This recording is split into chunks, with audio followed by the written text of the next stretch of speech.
E o vosso fruto permaneça. Aleluia, aleluia, aleluia.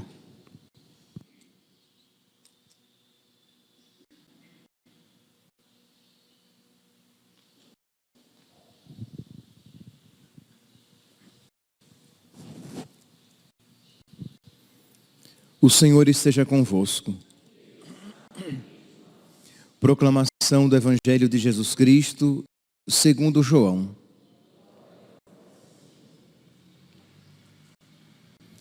Naquele tempo, disse Jesus aos seus discípulos: Como o Pai me amou, assim também eu vos amei.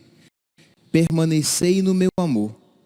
Se guardardes os meus mandamentos, permanecereis no meu amor, assim como eu guardei os mandamentos do meu Pai e permaneço no seu amor. E eu vos disse isto, para que a minha alegria esteja em vós e a vossa alegria seja plena. Este é o meu mandamento: amai-vos uns aos outros, assim como eu vos amei. Ninguém tem maior amor do que aquele que dá a vida pelos amigos. Vós sois meus amigos, se fizerdes o que eu vos mando. Já não vos chamo servos, pois o servo não sabe o que faz o seu senhor. Eu vos chamo amigos, porque vos dei a conhecer tudo o que ouvi de meu Pai. Não fostes vós que me escolhestes, mas fui eu que vos escolhi e vos designei para irdes e para que produzais fruto e o vosso fruto permaneça. O que então pedirdes ao Pai em meu nome, Ele vô-lo concederá. Isto é o que eu vos ordeno: amai-vos uns aos outros. Palavra da salvação.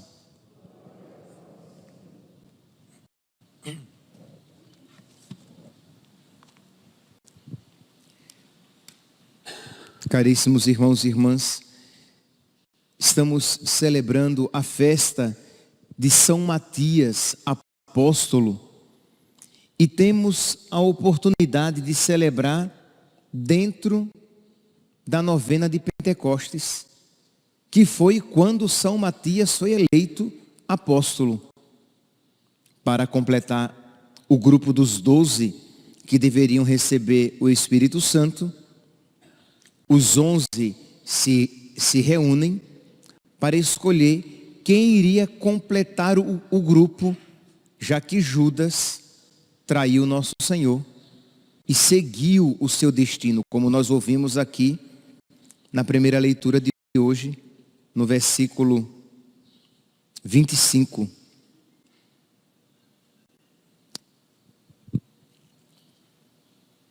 Para ocupar nesse ministério e apostolado o lugar que Judas abandonou para seguir o seu destino. Então Judas, que se perde, que se condena, que vai para o inferno, um apóstolo, um sacerdote. E para ocupar o lugar dele é eleito Matias. Meus irmãos, neste dia, dentre outros pontos que devem nos levar à reflexão e à oração, nós somos chamados a rezar pelos sacerdotes, já que de alguma maneira nos venha à memória na festa de hoje um sacerdote que se perde. Porque se Matias foi eleito, se Matias foi acrescentado ao grupo dos 12, aquele se tornou desfalcado porque um se perdera.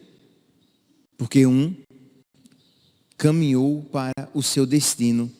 E aqui nós podemos ver, meus irmãos, que não é porque alguém foi escolhido para estar próximo de nosso Senhor, para ser seu amigo íntimo, que isso necessariamente se realize. Judas foi escolhido para ser amigo de nosso Senhor. Judas foi escolhido para ser santo e ser um grande santo. Deus tinha grandes planos para ele, mas ele se perdeu. Pois bem, na festa então de São Matias, nós rezamos por todos os sacerdotes, para que sejam fiéis, para que não abandonem nosso Senhor, para que não se percam, para que não deixem o seu lugar vazio, para que um outro venha ocupar, porque foi isso o que nós acabamos de ouvir no versículo 20 dos Atos dos Apóstolos, capítulo 1. De fato, no livro dos Salmos está escrito: fique deserta a sua morada, nem haja quem nela habite. Aqui está se referindo o quê? A morada destinada a Judas. Fique deserta a sua morada. Lembra que nosso Senhor, quando sobe aos céus, diz: eu vou para o Pai preparar-vos um lugar. Fique deserta a sua morada, e nem haja quem nela habite, que um outro ocupe o seu lugar. Pois bem, mas voltemos então agora os olhos para São Matias, que foi escolhido para ser apóstolo, que foi escolhido para ser amigo íntimo de nosso Senhor e que derrama o seu sangue por Cristo. E é interessante, eu não sei se vocês perceberam que todas as vezes que nós lemos essa passagem, diz assim, que os apóstolos fizeram uma oração para escolher, para saber quem Deus havia escolhido. Foram apresentados dois homens, José, chamado Barsabás, ou Barsabas, de acordo com algumas traduções, que tinha o apelido de Justo, e Matias. Isto é, este outro, ele era conhecido pela sua santidade. Ele era chamado de justo, de santo. Era um homem virtuoso. E o outro era Matias. Não estou falando que Matias era um pecador. Só estou falando que um era conhecido pela sua justiça, pela sua honradez, por suas virtudes. E Deus escolhe o outro. Deus escolhe os que não são para manifestar a sua graça. Deus escolhe os fracos para confundir os fortes. Deus escolhe os pequenos para confundir os grandes e para não dar ao pequeno a ocasião e a ilusão de pensar de que ele era alguma coisa. Deus escolhe movido pela sua misericórdia. Mais um motivo aqui, meus irmãos, de rezarmos pelos sacerdotes, porque na sua grande maioria somos todos homens pequenos, frágeis, limitados, que Deus escolhe e Deus vai cumulando com as suas bênçãos. São vasos de barro nos quais Deus vai colocando o seu ouro precioso, mas somos vasos de barro que necessitamos desta fortaleza esta que nós precisamos pedir, fortaleza esta que vocês podem suplicar, para que nós possamos honrar a graça que Deus nos concedeu. E é exatamente isto que nós vemos em São Matias, porque derramou o seu sangue por amor a nosso Senhor. Este vaso de argila, este punhado de barro, este monte de fragilidade que Deus escolheu para ser seu apóstolo, cooperou com a graça, foi dócil com a graça de Deus, ao ponto de amar nosso Senhor e amar muito nosso Senhor. É uma alegria, meus irmãos, celebrar um apóstolo, porque nós sabemos que ele amou muito nosso Senhor, ao ponto de derramar o seu sangue. E é esta graça que nós vemos abundante num apóstolo, É esta graça que nós vemos abundante em São Matias, que nós precisamos pedir para nós. Que Deus nos conceda também a nós, cada um no seu estado de vida, o solteiro, o casado, o consagrado, pedir a Deus esta fortaleza que nos faz praticar o bem, principalmente o bem difícil, o bem custoso, e que nos capacita a suportar os males por amor a nosso Senhor. Foi isso que fez São Matias derramar o seu sangue. Em última instância, foi um amor, mas um amor cheio de fortaleza. Não aquele amor melindroso, não aquele amor que na primeira dificuldade desaparece, evapora, mas aquele amor cheio de fortaleza, aquele amor forte como a morte, aquele amor que esteve presente, fortemente presente nas almas dos mártires, que fez com que eles estivessem dispostos a perder as suas próprias vidas, mas não ofender, não magoar, não entristecer nosso Senhor. Nos Atos dos Apóstolos, de onde foi tirada a primeira leitura de hoje, no capítulo 20, no versículo 24, nós podemos encontrar aquela passagem que se aplica a São Matias, mas se aplica a todos nós, que diz assim: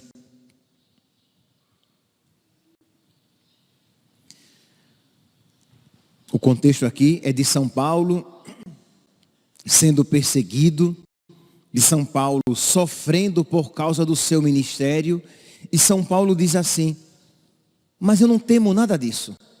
São Paulo que sabe que ele vai sofrer muito. São Paulo sabendo que sofrimentos o esperam. E aí cada um aqui pode colocar a sua própria vida e, sem querer ser pessimista, saber que nosso Senhor, Ele disse que no mundo nós teríamos tribulações, que no mundo nós teríamos dificuldades. Então São Paulo, vendo tudo isso, sabendo das tribulações e dificuldades pelas quais ele passaria, ele diz: mas nada disso eu temo.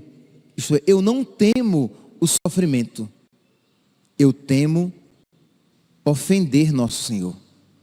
Eu não temo o sofrimento, eu temo me esquecer, temo o sofrimento, eu temo é me apegar à minha vida e me esquecer da finalidade para a qual eu fui criado. E para que é, meus santinhos?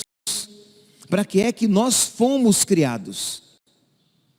Se alguém parasse você e perguntasse qual a finalidade da sua vida, o que é que de imediato viria à sua mente? O que é que de imediato viria ao seu coração? Qual é a finalidade da sua vida? A glória de Deus. Eu sei que, infelizmente, se você não estiver mergulhado no Espírito Santo, você pode até dizer isso, mas o seu coração não vai compreender com toda a profundidade. Como assim, padre? A finalidade da minha vida é a glória de Deus, é buscar aquilo que agrada a Deus. Sim, porque aquilo que agrada a Deus é a sua felicidade. Aquilo que agrada a Deus é a sua salvação. Aquilo que é a glória de Deus será a sua salvação. O problema é que o homem pecador, com os ouvidos abertos para as sugestões demoníacas, não crê nisso.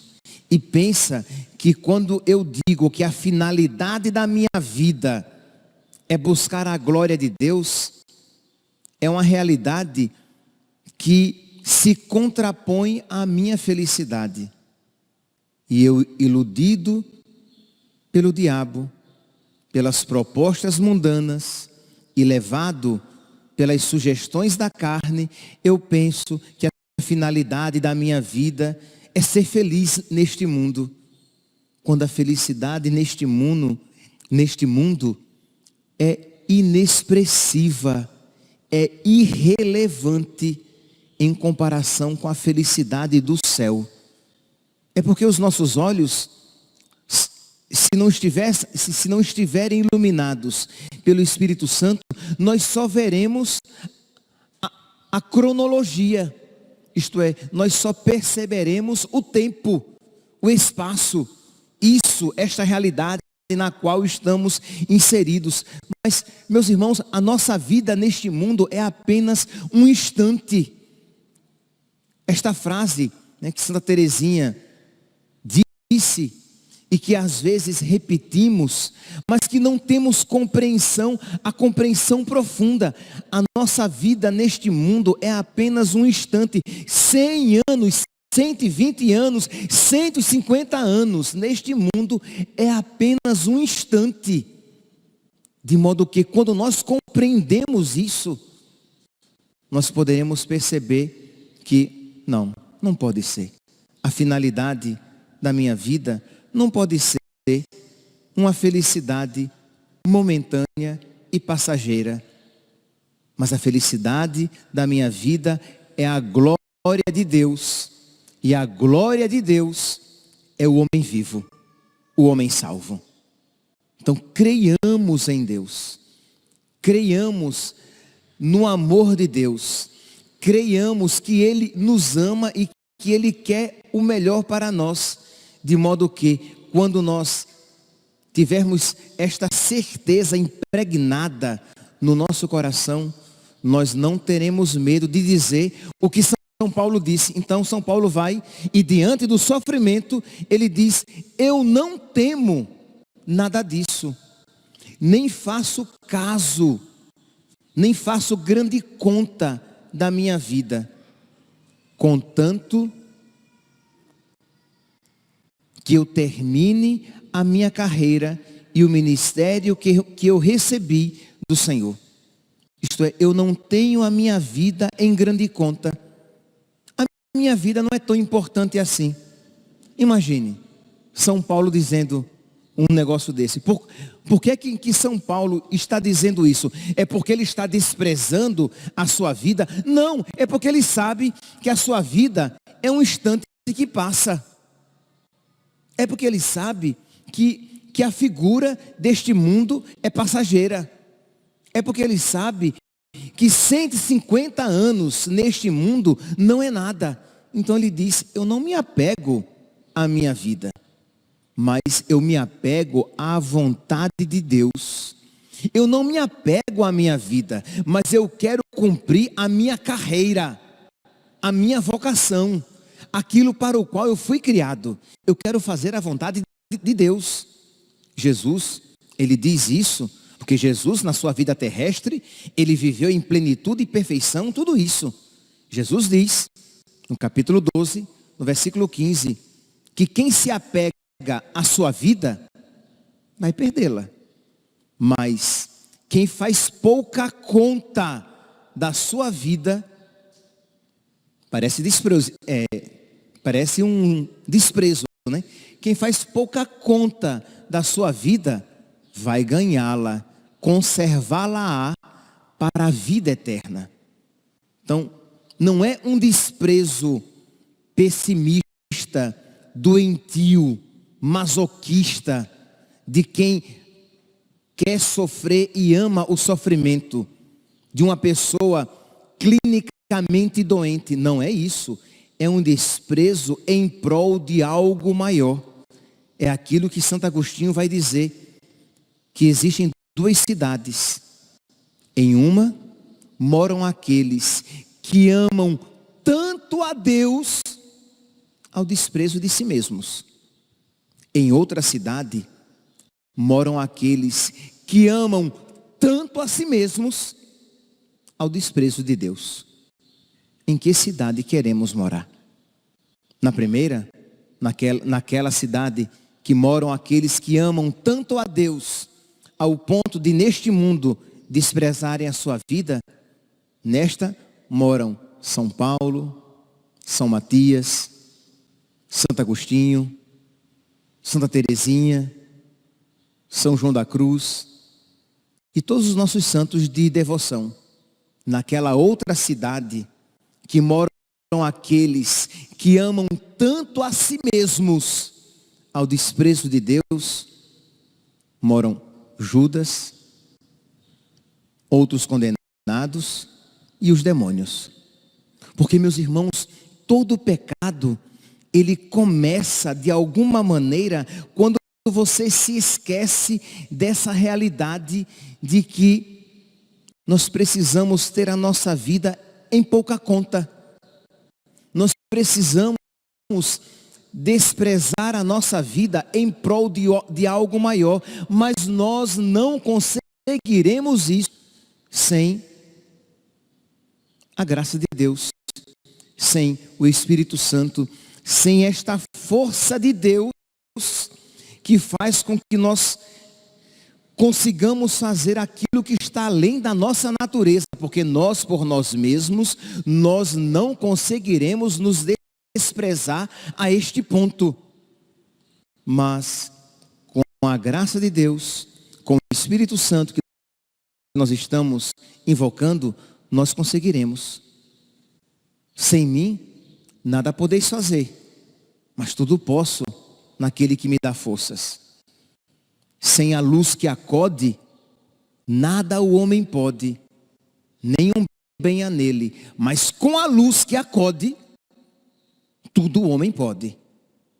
Então nós precisamos pedir a luz de Deus, a graça de Deus, o Espírito Santo, para que assim como o Espírito Santo, a graça de Deus foi vitoriosa na vida de São Paulo, na vida de Santo Agostinho, na vida de São Matias, que a graça de Deus seja vitoriosa também nas nossas vidas. Por isso, rezemos, façamos esta novena de Pentecostes, não apenas pro forma, mas façamos com o coração.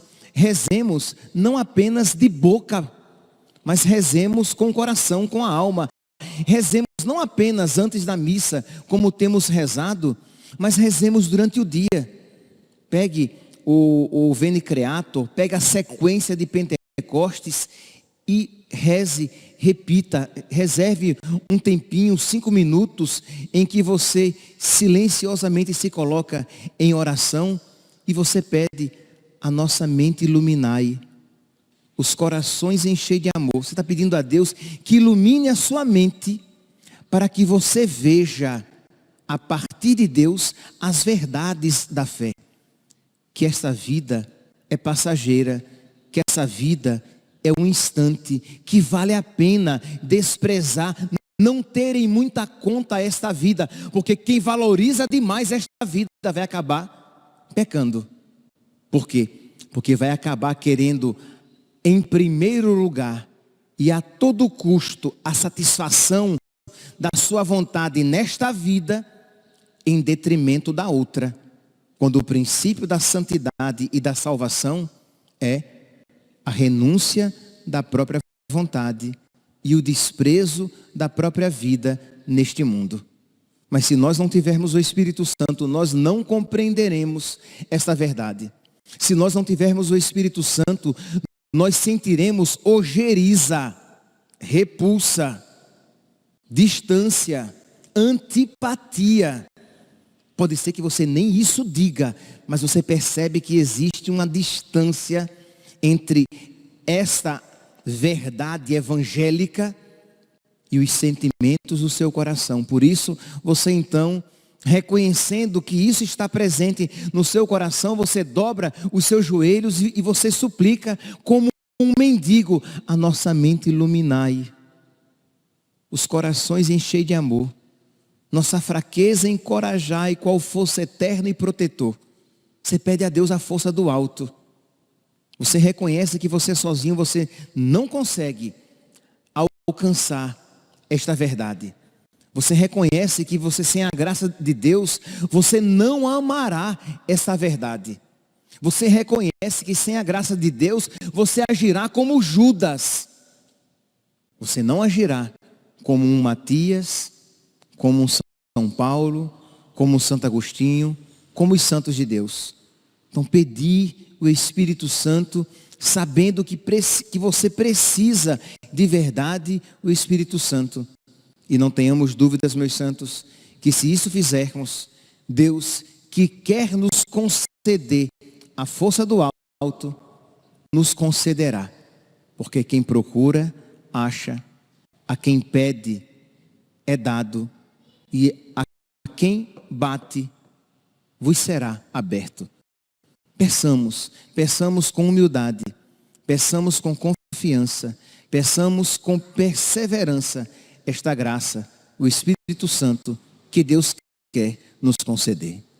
Louvado seja nosso Senhor Jesus Cristo, para sempre seja louvado.